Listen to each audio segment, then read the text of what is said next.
नमस्कार, मी सचिन मोरे आणि आपण पाहताय मावळ परिसर न्यूज।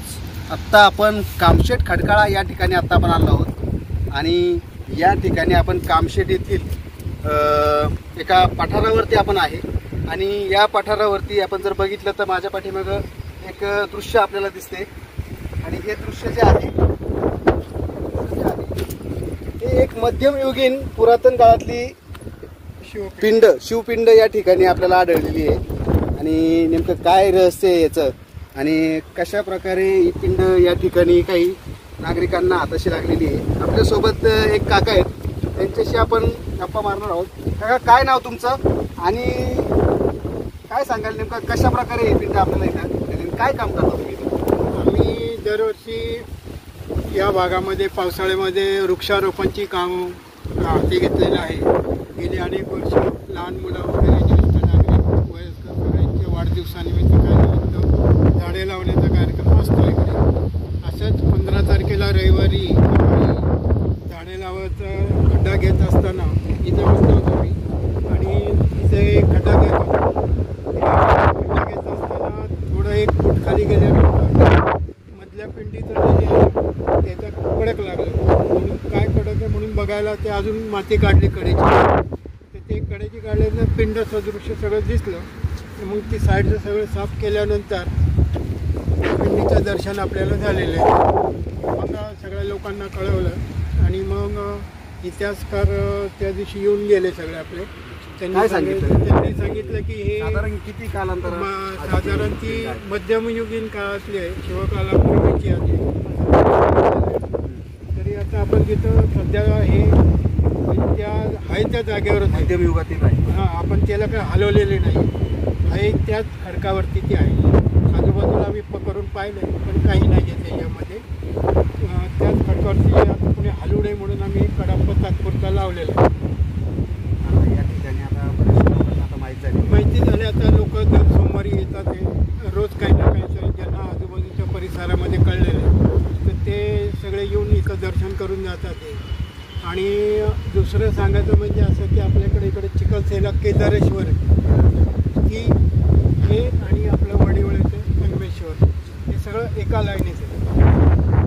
आणि इकडे आपलं कोंडेश्वर आहे, संगमेश्वर आहे,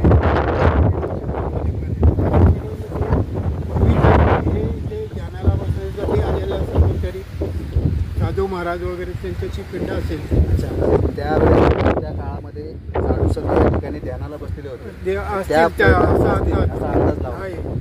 आणि पूर्वी कसे आपले गावाकडे देवराई असायचे, म्हणजे जंगल थांबत आणि त्याच्यामध्ये आपल्या गावचा एक देव असायचा, असं काही असू शकते।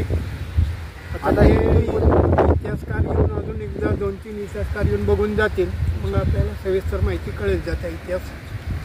आता जे इतिहासकार आले होते त्यांनी मध्यम युगातलं सगळं सांगितलं। आणि आता इथं आपल्या भविष्यात छोटं मंदिर दगडी बांधकाममध्ये नंदी वगैरे बसवायचं आहे त्याचं येतात। याची जी पिंडीची जी दिशा जी आहे ती बरोबर आहे सगळीकडे, सगळ्याच असे सगळीकडे तुम्ही सगळ्या मंदिरात बघा, कोंडेश्वर आलं, परत आपलं सगळीकडे या बाजूला